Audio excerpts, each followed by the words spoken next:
Welcome to episode 409 of the DFO Rundown.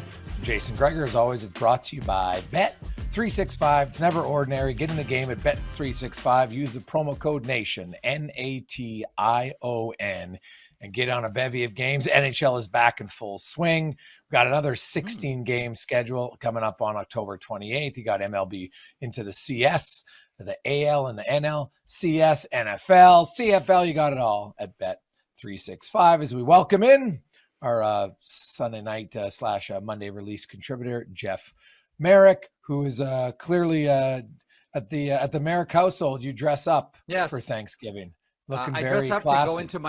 I dress up to go into my basement. Although I kind of have like the former anchor from the National going on underneath the water. I've just got the shorts on right now. My wife always laughs when I walk through the kitchen with this look. I'm just like, be quiet, you know the deal. So yes, above the equator is the collared shirt and the jacket, but it's just like a dry fit pair of shorts and some sneaks underneath, some Chucks. All right. Don't be too impressed, Jason. Don't be too impressed. Okay. I've graduated to my basement. Well, hey, we got lots to discuss. I want to start with some fun stuff about teams. It's early on, the first week of the season, so I'm going to ask. We're going to debate real or mirage. So we'll start with the Boston Bruins, 3-0. Yes. First of all, I like it. I'm a big fan of Marco Sturm. Before we get into the is this legit or fool's gold or mirage, I'm really happy for Marco Sturm. He's waited for this for a while. It seems like it's a really nice fit with him and the Boston Bruins. Everyone that I've ever talked to who played for him in the Ontario Reign, all say the same thing. There has never been a coach that they have had that has been more of a stickler for details and is willing to, get his hands dirty and work with players at practice. He is all about consistency. He doesn't want to ride the wave of like the highs are high and the lows are low. He is all about the consistency of doing the right thing every day, and eventually that will pay off. Now, are the Bruins going to go 82-0? What's the old saying? You can't have a perfect season if you don't win the first three. Well, so far, the Boston Bruins have won the first three. The Hampus Lindholm injury will hurt. I can't see it. I can't see this being legit. Like, again, I don't want to take anything away from the Boston Bruins, but they've beaten the Chicago Blackhawks, the Buffalo Sabres, and who else did they beat? Washington Capitals. So, like, there's one really good team in there. But all you can do is play the games and win the games that are presented to you. Right now, I'm saying mirage, but I would be only too happy to see Jeremy Swayman stuff it to all the naysayers and have this legit. What about you? Well, I think the positive sign for the Bruins is they're 3-0, and David Pastrnak has 1 goal in 3 games, which is it's nothing to shake a stick at, of course. But you would think that maybe Pastrnak would have carried them to a few victories, and he does have 4 points in 3 games, but they have 9 different players who have a goal already through 3 games, right? Tanner Jeannot, Fraser Minton, lots of new guys that have come in and have contributed early on in Boston. And to me, that's a big positive. I agree with you on the quality of competition, but hey, you know what? You got to beat the bad teams to be a good team. That's just the truth, right? Most of the teams that make the playoffs have a pretty solid to bordering on dominant record versus the non-playoff teams. And then they're all close to about 500 or 2 or 3 games above 500 against the other playoff teams, right? It's not like you dominate the playoff teams when you're a playoff team. So the fact that they're 2-0 is a good start. I still got to say mirage because I haven't seen enough and I know it's early on, but that's a great start. A lot of people thought the Bruins would be a bottom 5 team. I thought that might've been a little rich. I think that they can be somebody who maybe pushes for a wild card, but I definitely need to see a little bit more first. Yep. I agree. Again, really happy for Marco Sturm. Really happy for that guy. Now this one might be an interesting one because of the big injuries, and they are the 2-time defending champs. But what about the Florida Panthers? 3-0. Is it quality of competition, or are they just that? Because they have looked really, really good. That is a really, really good team despite all the injuries, and now you add Kulikov to that mix as well. Oh, by the way, I'm sure it's just a coincidence that, Kulikov gets injured and all of a sudden Lucas Carlson goes on waivers. It's just got to be a coincidence, Jason. It can't be anything more than that. I really am wondering if the Florida Panthers put in a claim on Lucas Carlson. We'll watch the waiver wire on Monday to see what happens there. I think, like I've been saying, I think we're all sort of getting used to the idea of coming back from Niagara Falls here on the Florida Panthers, and they just keep on winning, and they just keep on piling up wins. It is a really good team, but over the course of 82 games, as everybody watching / listening knows, and Jason, you know as well, hot starts are hot starts, and no one makes the playoffs in October. There's still enough quality of a team there that even injuries to one of the best players in the world, and Alexander Barkov, and however long Matthew Tkachuk is going to be out, there's enough quality there. You can get past it for a while, but 82 games is hard. Playoffs are hard. I still don't have them winning the Stanley Cup. Man, 3-peats are hard. So, is it a mirage? What would constitute a mirage here? Because I still think it's a good team. I just don't think that they're, finish first in the Eastern Conference, finish first in the Atlantic. So to that end, if we're looking at a 3-0 start, it's a mirage. They're not running the tail. They're not the 77 Habs all over again. Yeah, but so you don't think Florida could be? A lot of people thought, maybe they're third place in their division. But if you look at their division, some of the other teams early on, you know what?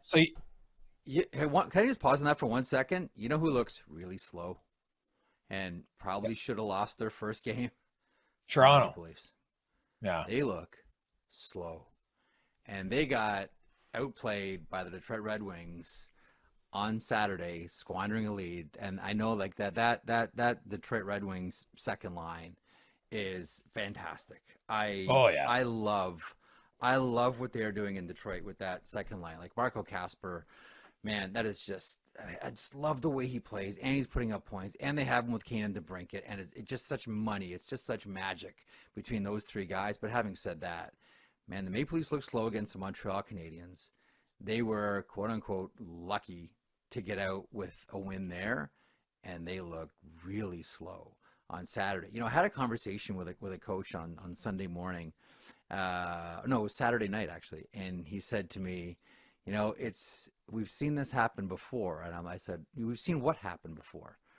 Really good teams where there's no superstars on expiring contracts on the team, where everyone's real comfortable. No one's on an expiring deal. There's not that hunger for the next deal. And I'd never really thought about it that way before, Jason. And what were one of the big stories about Florida Panthers last year? Oh, Ekblad's up, and Bennett is up, and Marchand is up, and should it be any coincidence that three of the hungriest guys come playoff time are those three guys who had contracts expiring? I had never really considered it that way until this is a coach, like someone who's been through this before. He says, you know what, maybe the best thing for the Maple Leafs would be to have at least one of these guys, the big guys, on an expiring deal, or else who's hungry? It's an interesting sort of conversation started to kick off the week here about the Toronto Maple Leafs. Yeah, I was surprised that they looked a little slow, I would agree. And it's not like I don't think Detroit is like a burner team either, but Detroit was the thing with Toronto, where the reason I think they look slow is their puck movement. They didn't move the puck very fast. And in today's game, most players are fast in today's NHL. There's very few bad skaters in the game. Like if you look at the worst skater today, is infinitely better than even average skaters of the past, right? Even 15 years ago, you could go through lineups. There's just not many poor skaters. So it's the teams really who move the puck. And the one thing I noticed, albeit it's only 2 games, but Toronto's puck movement early on hasn't been as crisp or fluid as I've seen in previous years. And now that can change in a heartbeat, but I do wonder Matthews is not a great playmaking center.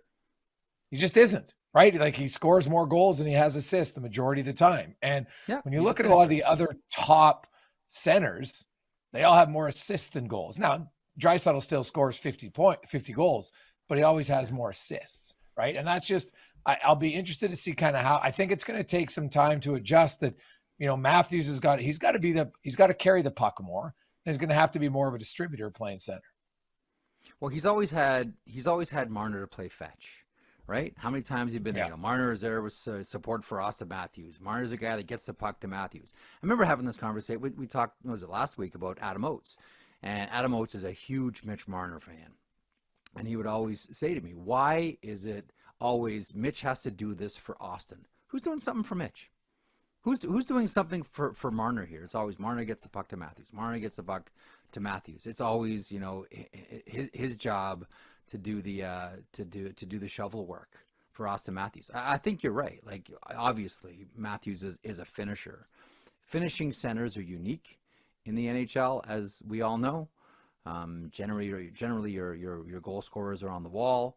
But I think that we knew the Maple Leafs would have some attrition in the regular season, because that's the time where Mitch Marner showed up, and that's the time that Mitch Marner was the brightest star in the sky.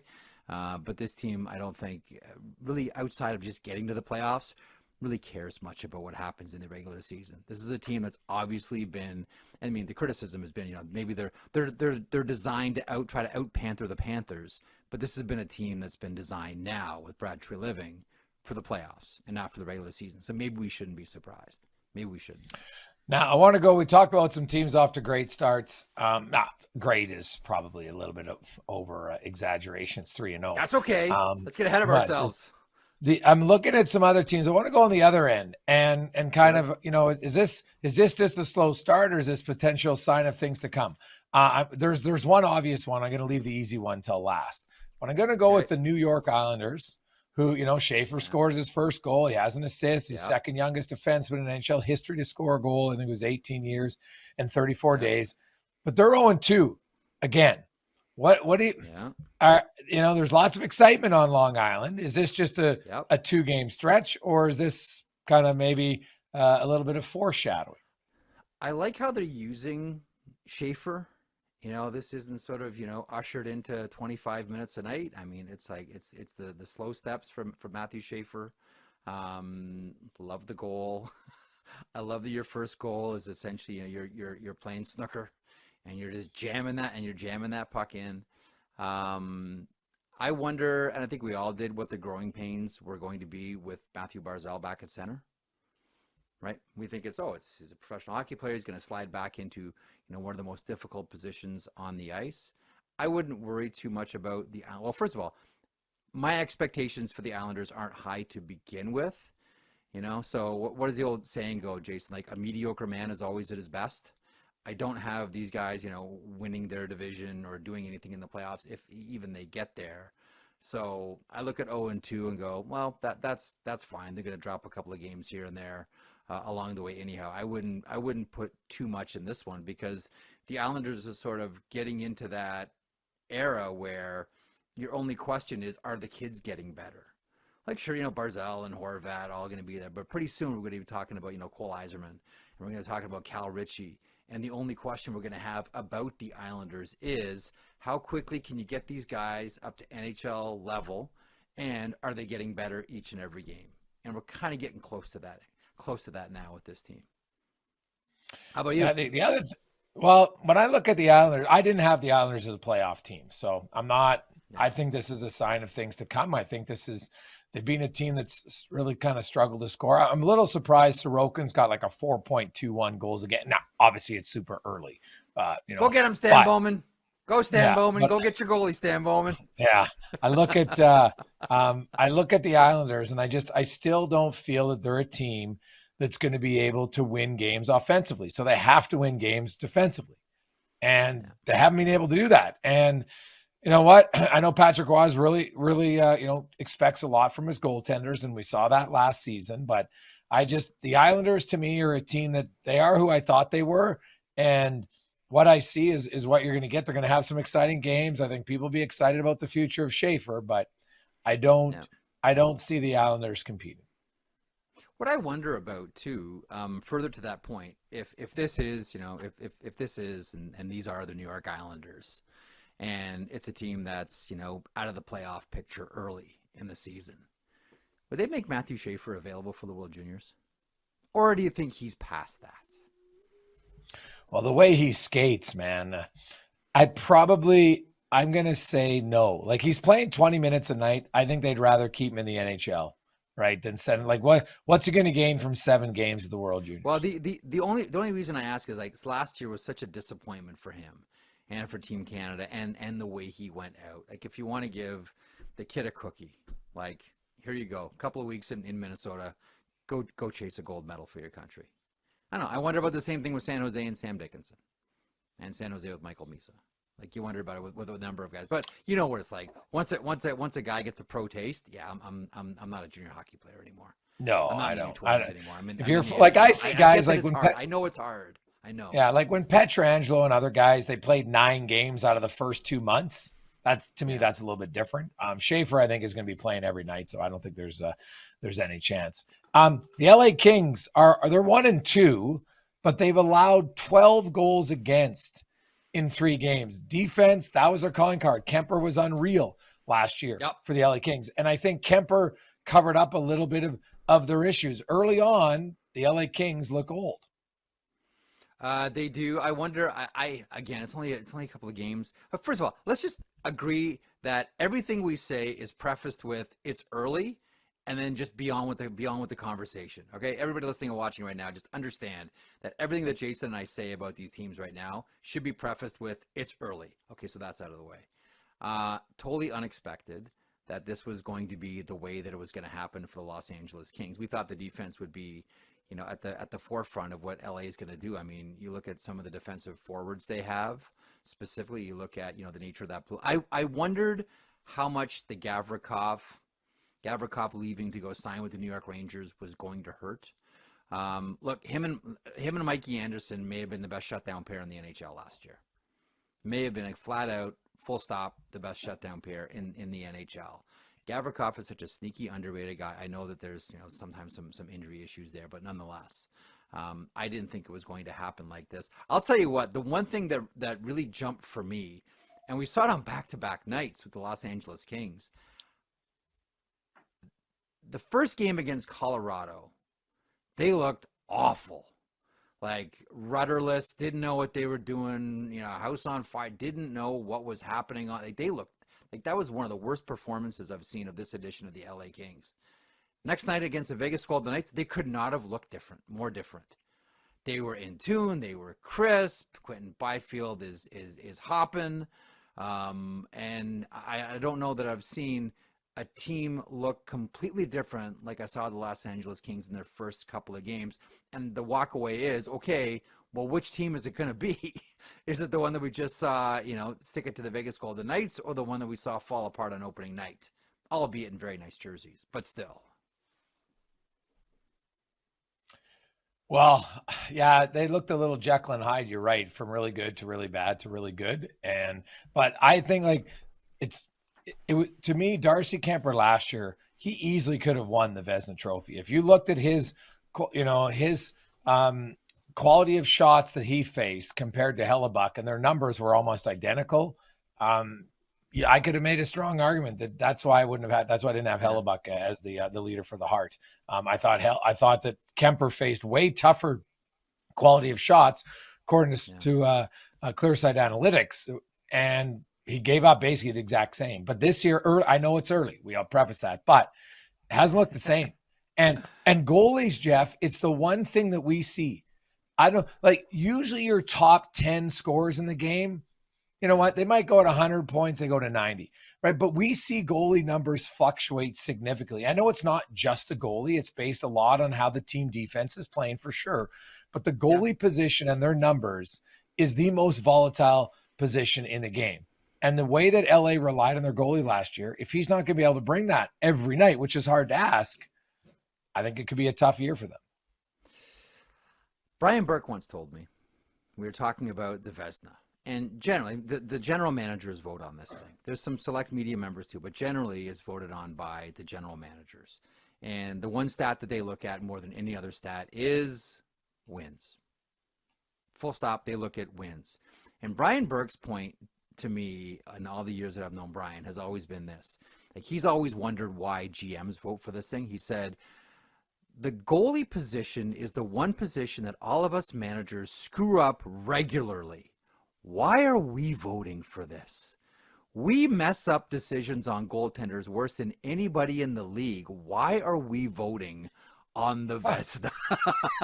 Like, Brian, you have great self-awareness, my friend. I always get a chuckle out of that when Brian would say, why do GMs vote for this thing? We have no idea what's going on back there. Maybe even sometimes, GMs like Ken Holland who were goaltenders themselves, for crying out loud.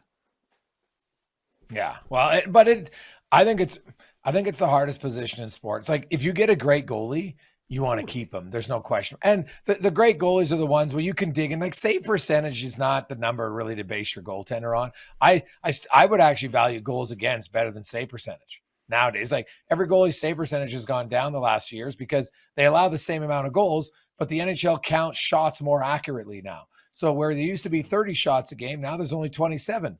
You still only allow 3 goals, but now it's 3 on 27 instead of 3 on 30.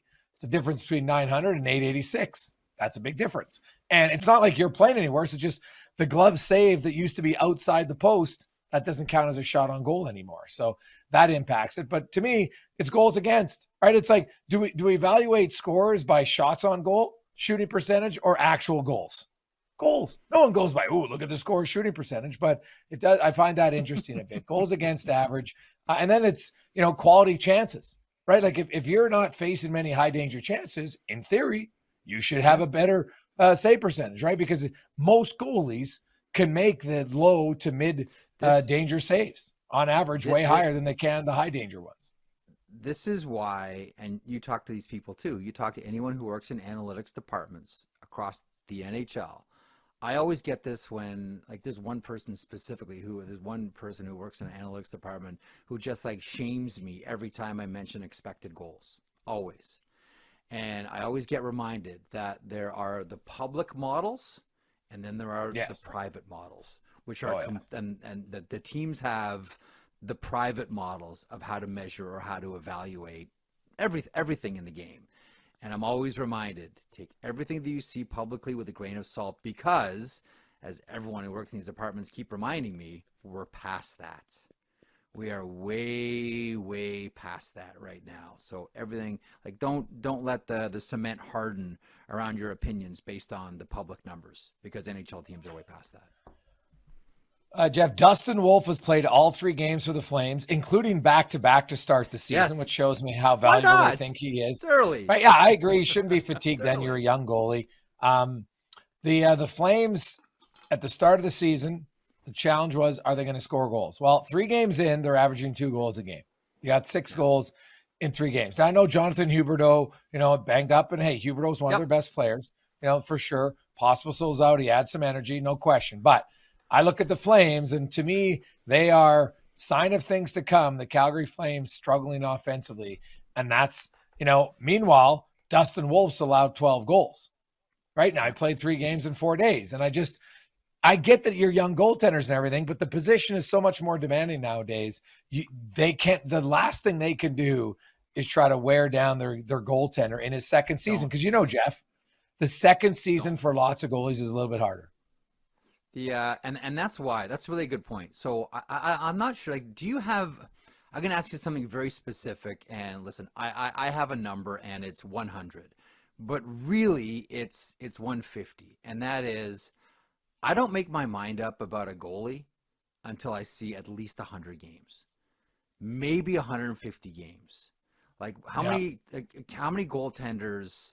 John Casey, Blaine Locker, like go through the list of all these guys that we've seen before come in, have wonderful first seasons, and then to your point, once they go around, they do the loop, and all the shooters get a look at them, and the book starts to get written, and then you start playing that cat and mouse game. Okay, I've changed my game. Now we need to adapt to the goaltender. Now the goaltender is adapt, and there's that constant me versus shooter game that goes on between goalies and players.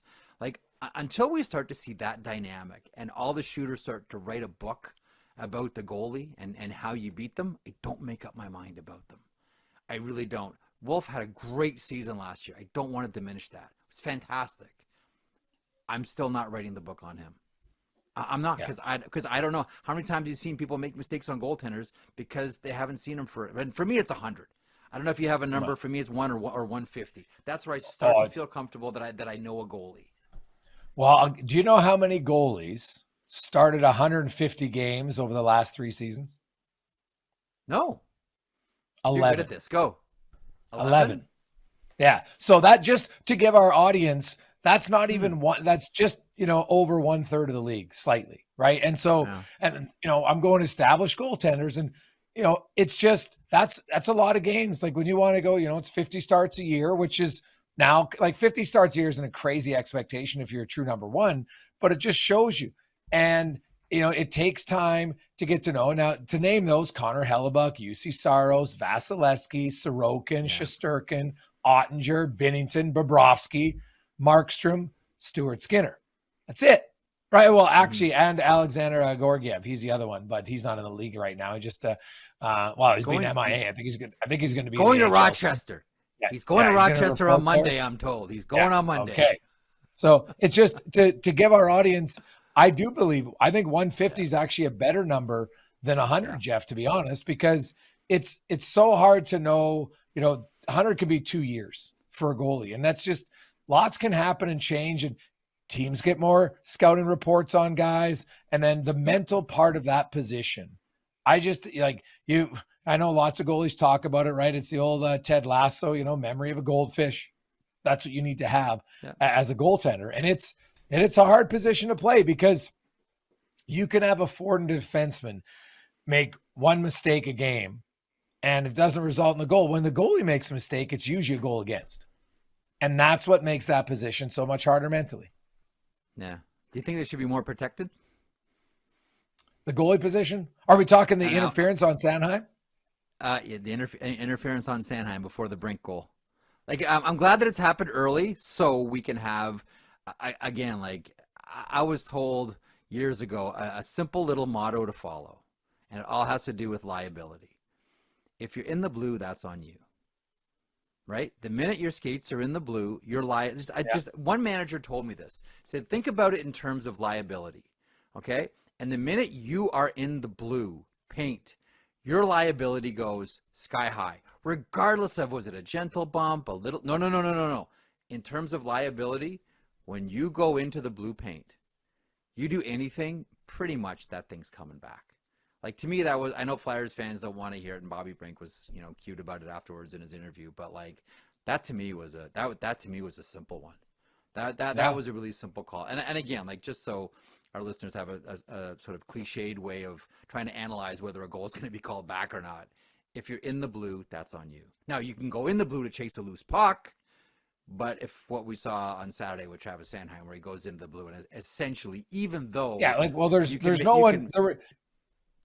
he wasn't forced in the blue, Jeff, right? Like, sometimes you're skating, the defenseman shoves you. Well, that's totally different. But bingo, 100%. No, in the blue. I know. I saw Flyer fans, and I love the passion. I get it. It's your team, but I'm like, that to me is a call every day, even though it's not very much. I understand it wasn't a huge difference, but for the goalie position, if you get stopped trying to move and now you're out of sync, you can't recover, right? Just try to push across where you stop halfway at the top of your crease. What are you gonna do? You're gonna have to push again. I get it.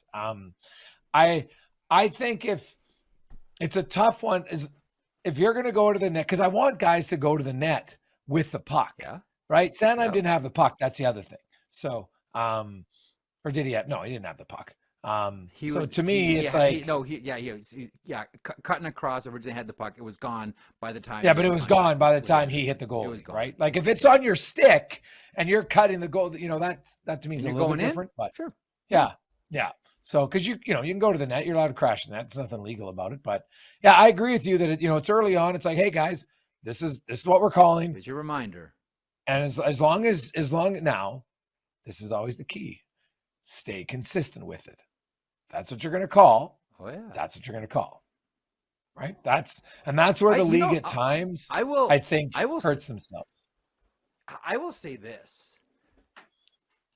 And I know people are going to disagree. And Marek, what are you talking about? I think goalie interference has been the most correctly called call by officials in the last few years. I don't think that there's one call that we've seen called more consistently right than goalie interference. With that, if you're in the blue, that's on you standard. I think it's been the most consistent call. Trailing only puck over glass. Well, now you can review puck over glass now. So I know. I think honestly, I think that the officials. I know it's not cool to praise them, but I think that they've gotten like 99% of the goalie interference calls correct. I think it's really remarkable the way how they've nailed it with the simple philosophy. Again, I keep saying it. In the blue, that's on you. In the blue, that's on you. Yeah. No, I don't mind that one. The other thing on standards. One quick thing. And again, I'll go back to Brian Burke on this one. What he would always do when he was essentially the sheriff of the NHL, the Brendan Shanahan position, now the George Parros position, or handling sort of how the game is going to be called, he would always say, we used to do this thing on TV, Berkey's first call. He would always say, the most consistency you want is with the first call. So you want your first call to be good. The first call is not going to happen early in the game. The referee's going to let the play go. The first call has to be a really good, honest, good call, because that's the call that sets the standard for the whole game, right? That's the one that tells the coaches, there's the line. That's where I'm making the line right now. And he would say, like, if you blow the first call, then you just start chasing it to make up the call. And that, to your point, Jason, is where you really get in trouble. That's why one of the things, I don't know how you watch games, but the way I watch games is one of the things I always look for is how good a call the first one is, because that's the one that both coaches are looking at. That's the makes sense. Call. Yeah, that's the one. Now, sticking with a sign of things to come, I said I was going to save the easiest till last, because what we've seen early epitomizes, sadly, for a fan base that I really respect. Everybody who's listened to this pod now for years knows I'm Team Tage Thompson. I love Thompson. Actually, kind of have a soft spot for the Sabres, but they're awful, and they're going to remain awful. I know. The Josh Norris trade, we said it at the time. I said, man, that's a great trade for Ottawa. They got out of the contract. They got a guy who's just a gamer. Maybe not. If both were healthy, I don't think Cousins' high-end offensive game is there as Josh Norris, but Cousins is healthy all the time. Like, look at Josh Norris. He comes over in the trade. Was he play 3 games, gets hurt? Now you have the offseason. He comes in game 1 and he's out, and it's a significant injury. And I'm sorry, but this was the most predictable injury that we could have seen in the NHL. Unfortunately for Josh, it sucks for him, but just put this on the pile that's just sinking the Buffalo Sabres. A significant amount of time. That to me sounds like when you hear a coach say he's going to be gone a significant, that to me says like 3 months. Maybe 4 months. And a team like the Buffalo Sabres, where this season is once again so crucial. Like, I don't want to be trivial and frivolous about this, because there's jobs on the line here. Like, there's careers on the line, there's reputations on the line. There's a lot on the line here for this team that hasn't made the playoffs in 14 seasons. So I don't want to sound frivolous about it. But like, you're right. Like, there's only so many of these situations, and you're right. It was completely predictable. As someone succinct, I wish I remembered this person's name. Sloppy of me not to. Put it so succinctly. Josh Norris has played 4 games for the Buffalo Sabres and only finished 2. And it's completely predictable, right? Yeah. Everyone said that, when, to your point, when Josh Norris is healthy, man, that's a hell of a player. His problem is the hospital bracelet. But like, there's only so many of like the Josh Norris deal, the second rounder for Beck Mallenstein. Like, there's only so many of these deals that you can make until you start to get some really difficult questions asked about you. And if you want to go elephant in the room, I mean, Jarmo Kekalainen's around the team. I don't want to make things even harder on Kevin Adams than it already is, but me pointing it out isn't news. Jarmo Kekalainen is right there. Jarmo Kekalainen will have his own ideas about the Buffalo Sabres. And you wonder, at what point, do players say no mas? Alex Tuck still hasn't signed the extension. Why is that? Well, at some point, players will start to say no mas, I want out. I can't keep doing my career. I can't do this to my career. If you're Tage Thompson, that's the biggie. That's the you nailed it. That's the biggie. That's the and I'll tell you, I don't think, like, you listen to him on the Cam and Strick podcast in the summer, he's still sour about what happened after the Nason hit, where everybody, cut everyone on the Buffalo Sabres cut their laces, right? And he's lying there on the ice, and everybody's looking up into the stands for their wife and kids. It sounds to me still like, based on that interview, that's still a sore spot. And is it going to be another season like this for the Buffalo? Booed off the ice against the Rangers.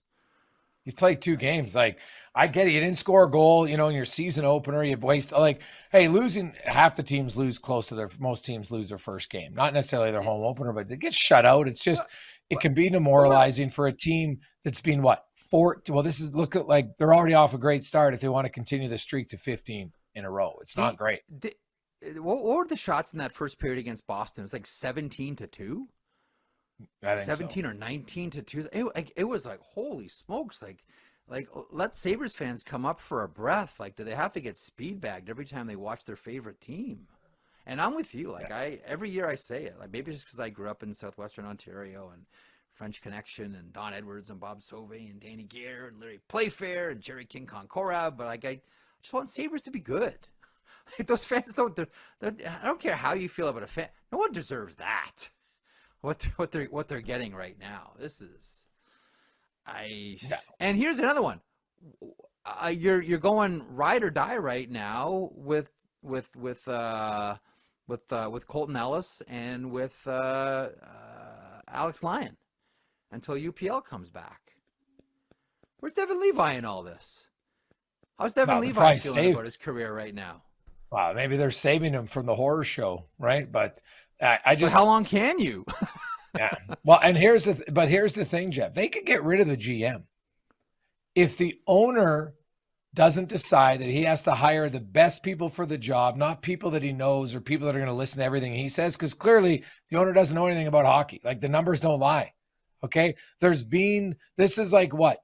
The 3rd rebuild inside of his tenure as the owner. Like, I'm sorry, leadership at any level in any business, and the leadership at the top isn't good, it trickles downhill. Like, look at the Bills. They hired the right coach, and look what happened. And it's not Kevin Adams' fault he didn't have any experience when he got hired.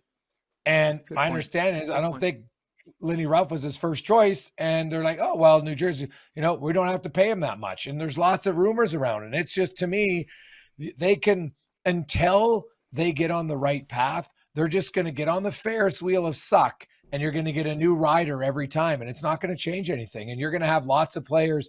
Like, what if Rasmus Dahlin has to get out of there? Right? Like, what are they going to do? Oof. Now, I know that you don't have to trade a player, but what happens there? Like, Tage Thompson, and I believe firmly you need a GM who's not going to get fleeced in a Tage Thompson trade, because if indeed at the end of this year they miss, he's like, I want out. That guy's got 4 years left at $7.1 million. That would be like top 5 best value contracts in the NHL. No question. You can't just get a few draft picks for Tage Thompson. You would have to get a legit boatload of good players, because you're giving up one of the better goal scorers in the game who's got an awesome cap hit. Okay, so what do the Flyers give up? I don't know if the Flyers get ahead of her. No, hang on. One thing Edmonton, dude, of all the teams who need a scoring winger, are you kidding me? That's the team. I wonder if he still sees himself more as a center, and he'd want to go to somewhere where they're going to play him as a center. I know what you mean about wing, and that's why I say if he's the second line center and they keep Draisaitl on the wing in Edmonton, then they're not going to care, right? But Tage Thompson to me is a pure shooter. And when I look at, like, now I can go do the list. Colorado would love to have him. Like, the list of teams that are caught teams who wouldn't want Tage Thompson is like 0.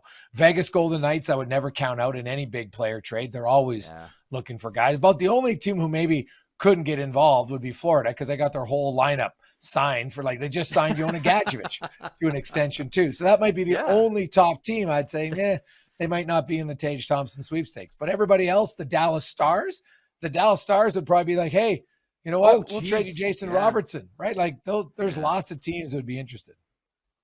That's a great point. To the point about Rasmus Dahlin, considering how, and this is like a major plus for the Buffalo Sabres, considering how that organization helped his wife, I would think that there would be some extended fair point from Rasmus Dahlin. Much like I'm curious about your take on this one. So I think part of the reason where Jack Eichel came in under market value is because of how they treated him and his ADR surgery.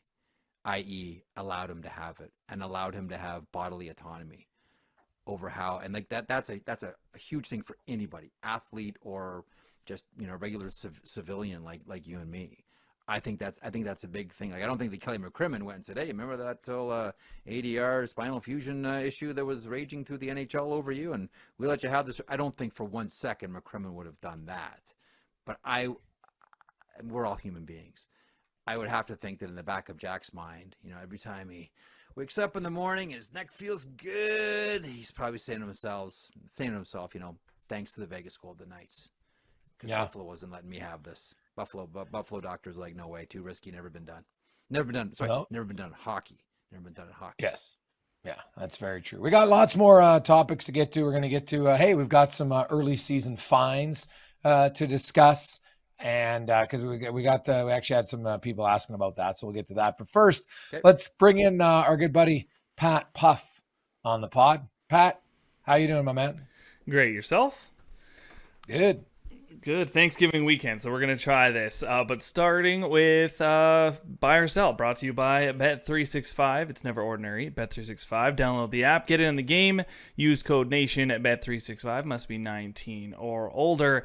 As I mentioned, a bit of a Thanksgiving theme for this one, Canadian Thanksgiving. So my first one for you, turkey. In bowling, that is 3 strikes in a row. Boston and Florida already have their turkeys, going undefeated in their first 3.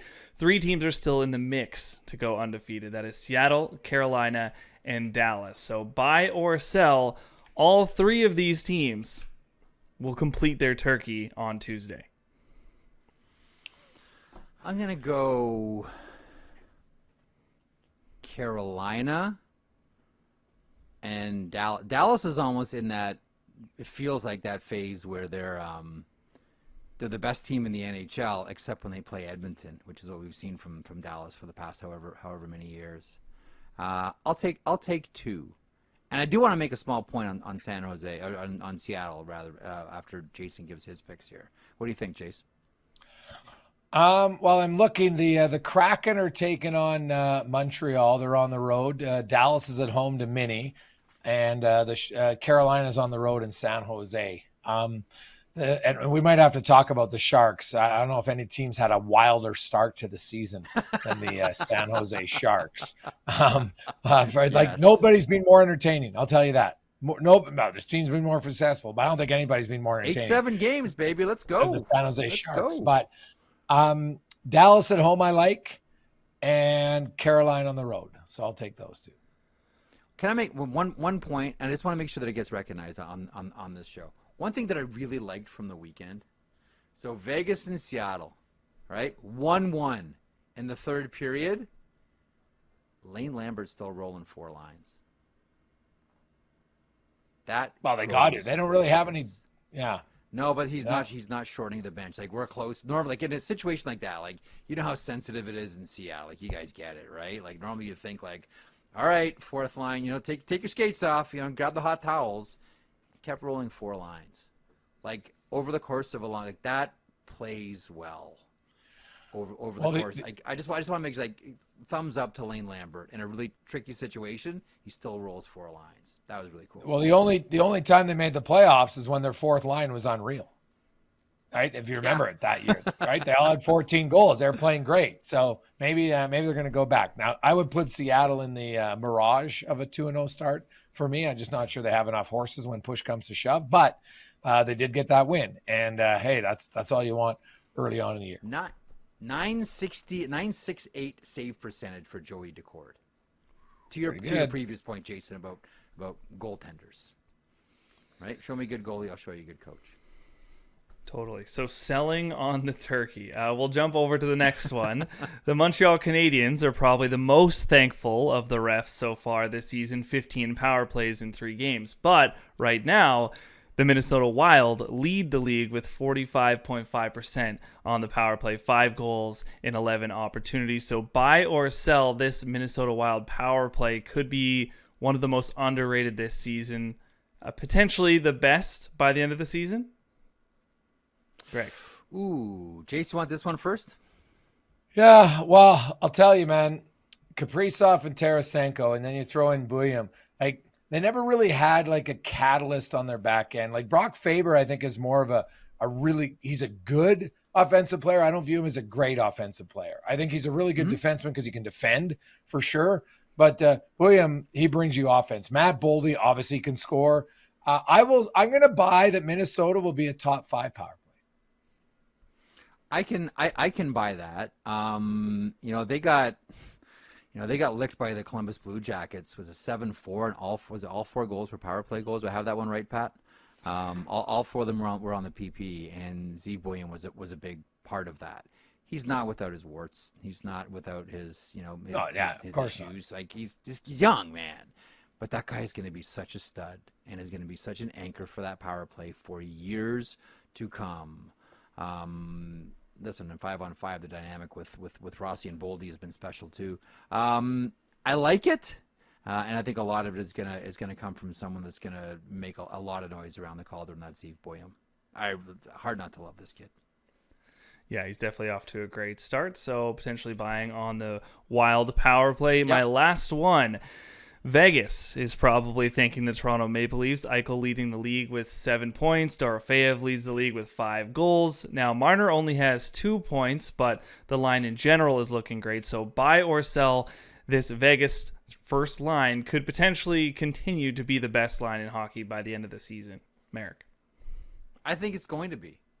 I think the only question I have is, like, normally the best lines... And normally we see, because of the salary cap, normally we're used to seeing pairs as opposed to lines. But as the salary cap grows and everybody has space, I think we're now going to start going back to this idea of, you can afford 3 really, really good players here, and we're going to start to see more lines.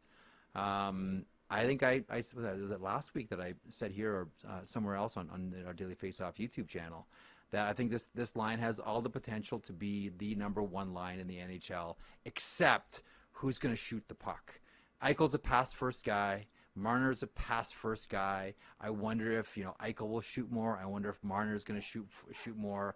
And Barbashev is an absolute beast along the boards. And normally when you see like top lines, and I always look at Trache and Gillies and Bossy, it's 3 guys that all do 3 separate things. Like I always maintain that one of the issues with the Toronto Maple Leafs was there was so much redundancy between the players, so much skill overlap that they were more similar than they were different. Dynamic lines have like different players on them. 3 guys doing 3 different things. That's why it works. That's what I always maintain. That's why it never really worked with Toronto. So that would be my only caveat here. Who's going to shoot the puck? If they can figure that out, Pat, I think this line has all the potential to be the best in the NHL. Jason? Yeah, I'm selling. I like Barbashev, but he's not a dominant top line player. Dorofeyev's killing it, but he's on the power play. He's got 4 power play goals already, right? He's kind of on their 3rd line regularly. So, now maybe if they moved him up there, but then somebody's got to play the left side. So Marner, Eichel, obviously they'll be good, but they don't have a trigger man, and I think that will become apparent. It's hard. Like Connor McDavid said, I want to shoot more. Doesn't I know he scored 60 goals once, and that's awesome. But he hasn't been over 45 any other time. So it's hard to just become a pure shooter. That's what to me is the most impressive about Draisaitl. He's one of the few guys who's a pass-first guy who's become a 50-goal scorer, right? It doesn't happen very often. So Eichel can say, I want to shoot more, and I firmly believe he wants to. But at the end of the day, sometimes your instincts and your habits that you've had for a decade are hard to break. I'm glad you got us there, Jason, because I always felt that there's some Ryan Getzlaf and Jack Eichel. Where I remember everyone would just scream for Getzlaf to shoot more because his shot was so awesome, but he was like one of the best passers in the NHL, and that was always his instinct, just slide it over to Corey Perry and he would score. But I look at Eichel and he's got bits and pieces. Like, first of all, no one skates like he does. No one looks that way when he strides. He looks like a velociraptor is what Colby Armstrong and Colby and I were working one night. We're watching Jack Eichel skate. I'm like, who does Eichel's skating stride remind you of? He says, if you put skates on a velociraptor, that would be Jack Eichel. And now I can't stop seeing it. But when I, see him like turn down shot opportunities, I say like, that's Ryan Getzlaf 2.0 right there. Because both guys got ripping shots and neither one of them wants to fire it. Yeah. Eichel does have 11 shots so far, which is, about half a shot per game more than he averaged last year. It's obviously an extremely small sample size, but you can shoot more. but you got to be in the shooting lanes where you can score more, right? Like just shooting for the sake of shooting, you got to be in good shooting positions. And so I like that line, but no, I'm selling all day because I don't see a finisher. Sounds good. Couple buys, couple sells. That's what we like. Buy or sell, brought to you by Bet365.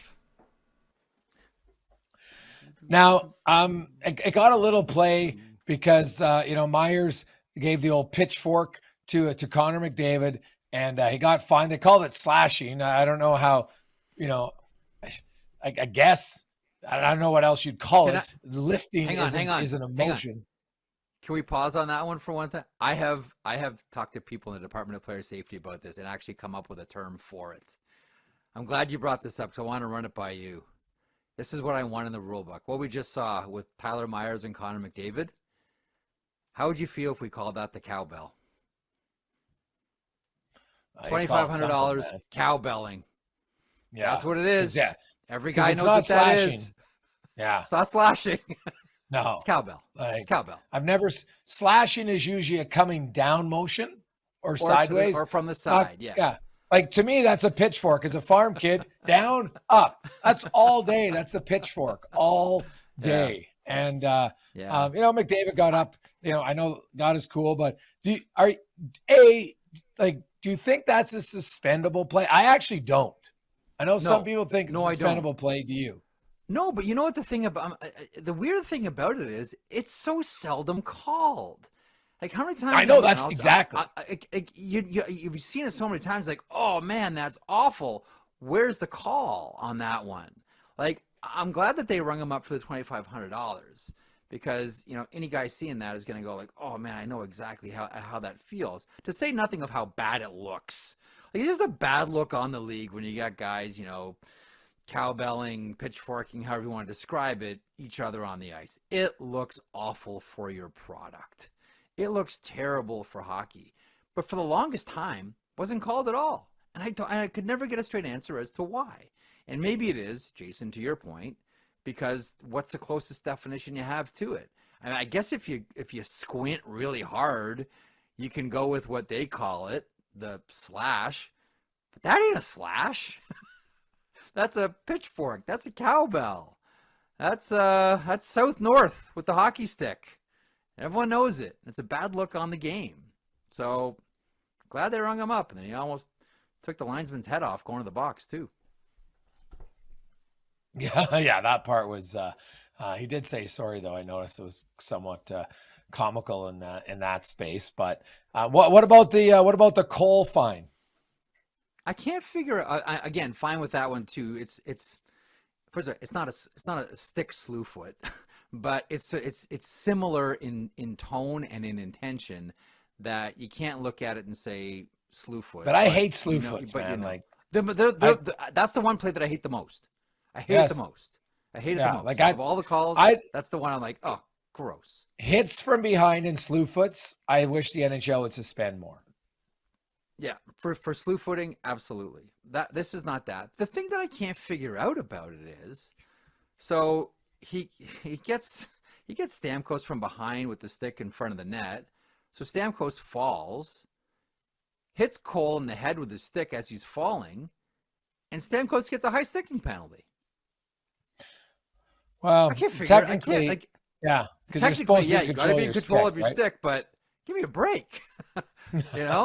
It's like, are we now going to treat that play like puck over glass where it's an automatic? Well, your stick hit his head. I guess you must serve a penalty too. We all know what happened. We're not dumb. We all saw it.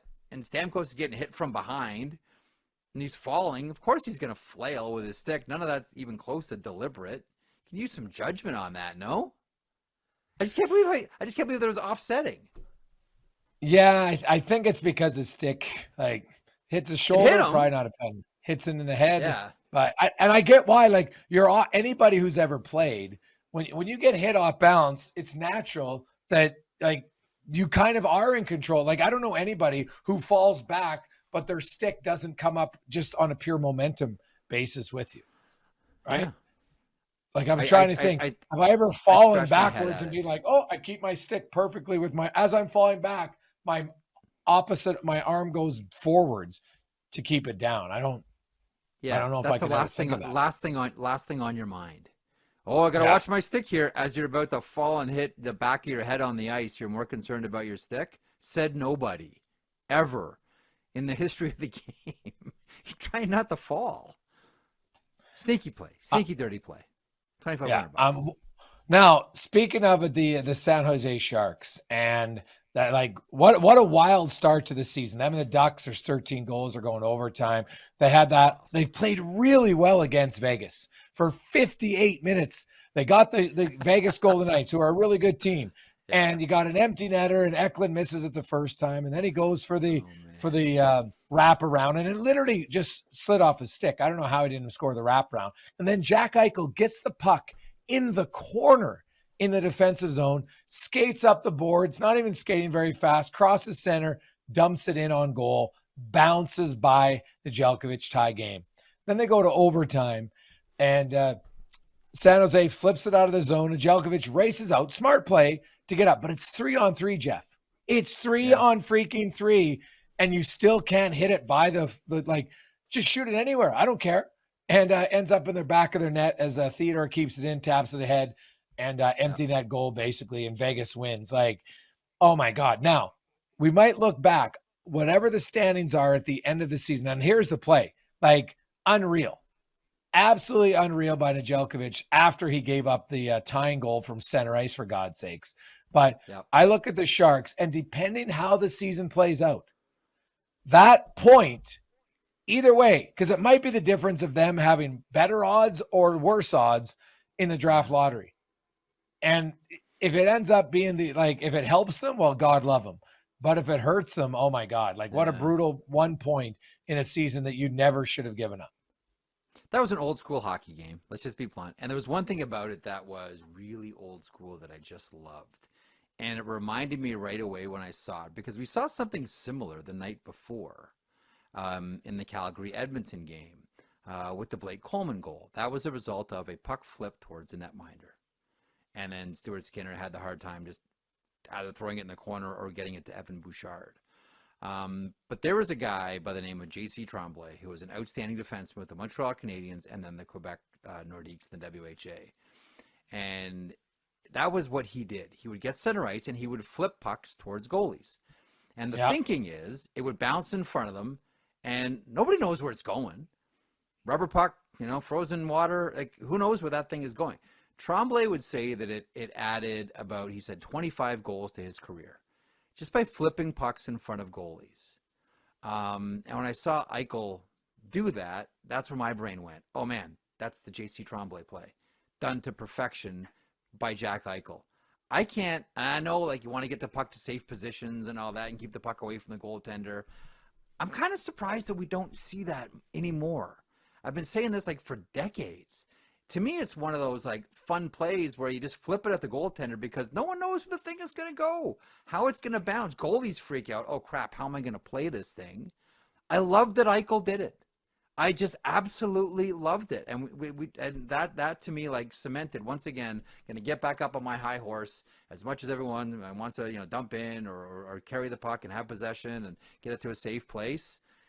Man, dumping pucks at goaltenders can be really, really effective because no one knows where that thing is going. The player doesn't, the goalie doesn't, and sometimes you're going to get that play. What do you think of that? To me, that was the I don't know if Jack Eichel knows who, don't want to insult him, but I don't know that he knows who J.C. Tremblay was. But that's the J.C. Tremblay play from so many decades ago. Well, I guess it goes two ways, right? I guess if you get good at it, sure. I would think goalies, my goodness, they stop 100-mile-an-hour slap shots. They can't stop a bouncer from center. I would like to think that they could. And obviously that one couldn't, right? So I guess anything's possible for sure. But I don't know. Because I don't love, I know it works a few times, but watch how many times guys just dump the puck in, the goalie gets it and boom, it's a quick transition and goes the other way.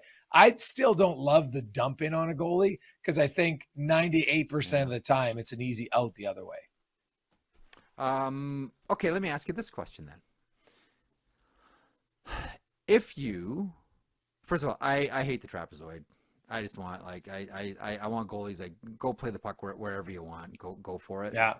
But as long as they don't go back to where they used to, like if the goalie wants to wheel around, but if he tries to be like a pick all the time, it's got to be called. No, because that's why I think why they stopped. Yes.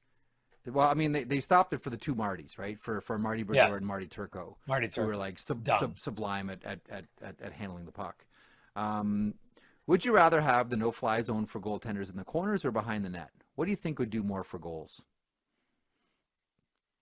I think if you didn't let the goalies touch the puck behind the net, that would be more goals. Oh yeah, because they couldn't stop the ring around. Bingo. So if you're gonna have, because again, like let's face it, it was for Turco and Brodeur. That's why they created that. Everyone was thinking, well, you know how managers think. Like if it helps them, I'm going to vote for it. If it doesn't help us, so you would go the other way that say they can where the trapezoid is, you can't go in it, but you can go out of it. No, the area right behind the net. Goalies. Yeah. If you're going to be married to one area where goalies can't go, leave the corners. Let them go in the corners. They want to escape the net. Leave it open. Go for it.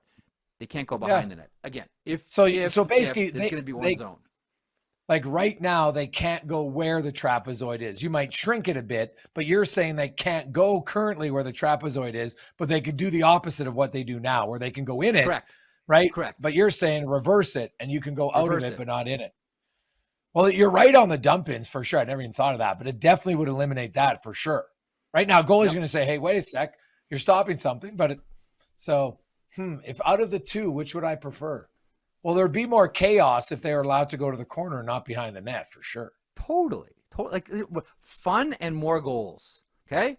That's what this would lead to. This is just like something for people to think about as you go through your week and watching hockey games starting tonight, and just think to yourself on dump ins. What if he wasn't allowed to go back there and stop that? What would happen? Or what if he decided to chase a puck to the corner?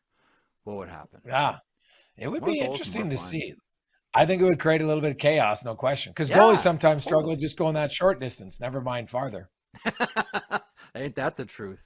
And some of them would just leave it, right? Oh, too far. No, I'm not going. I'm not going to risk it. Yeah, I'm not going at all. So, like, I know now, like, teams, when it goes up on the glass, a lot of goalies don't go out there on the glass because that's when it can take a strange bounce. So if it's on the board, so you see a lot of teams now dumping it around the glass. The problem with that is it's harder for your checking forward on the other side to knock it down. Yep. Thanks for that. Thanks for that hot potato there, guy. Yeah. Thanks for that hard rim around the glass. Yeah, I really appreciate that. Yeah, make my job easier. That's an interesting something to start your week off with. I got to watch games now a little bit closer to see, okay, what would happen here? Ooh, now it's just something to watch for to see. I'd have to track that a little bit to see how much. Now we don't know how much it impacted because if the goalie didn't come around, would the forechecker have gotten on that far side? And now you get maybe potentially more offensive zone time, right? Which is the key of what you want, obviously in the NHL. But if you look at the history of the NHL, you talk about, hey, Marty Brodeur and Turco, guys who are great at playing the puck, and they eliminated. Back in the 80s, when the Oilers were great on 4-on-4 because of coincidental penalties, they got rid of it for a while because the team was, well, this is unfair. They're too good to do it. Like, it's such a weird rule change that you take out rules, you're punishing the best people at an event. And this was one in the offensive zone, essentially 4-on-4, and then in the defensive zone for the goalie. So it is kind of wild that the history of the NHL has done that. It's the Montreal Canadiens power play rule, right? With like Rocket and Elmer Locke and Beliveau. Like they changed it because it used to be at a certain full 2 minutes. 2-minute majors. It was 2-minute majors. If you serve the full 2. And then it's like, okay, now in the Habs would like score 3 goals, the game would be over. When Montreal goes on the power play once and the game is over. Thanks for coming, fans. Please, thank your ushers on the way out. And they changed it because they just happened to be too good at it. Same spirit with the Martys. Oh, these teams are really good at it. Yeah, we got to eliminate it. Strange creature, eh? It's a strange thing in the NHL. Very weird. Jeffrey, great stuff, man. Happy Thanksgiving to all our Canadian viewers. And we'll enjoy the week at NHL. It's a jam-packed week of games, so should be fun. We'll get to lots of them. Probably got another 60, 70 games to discuss next week here on the Rundown, brought to you by Bet365. Jeff, we'll talk to you next week. Thanks, pal. Hey, hockey fans, if you enjoyed that video, then make sure you hit the subscribe button right here on the Daily Faceoff YouTube. We have you covered for everything you need. Exclusive interviews on The Sheet with Jeff Marek, all the latest hockey news on Daily Faceoff Live, and you can always get your morning started with Johnny Lazarus and Colby Cohn on Morning Cup of Hockey. Don't miss a minute. Hit that subscribe button.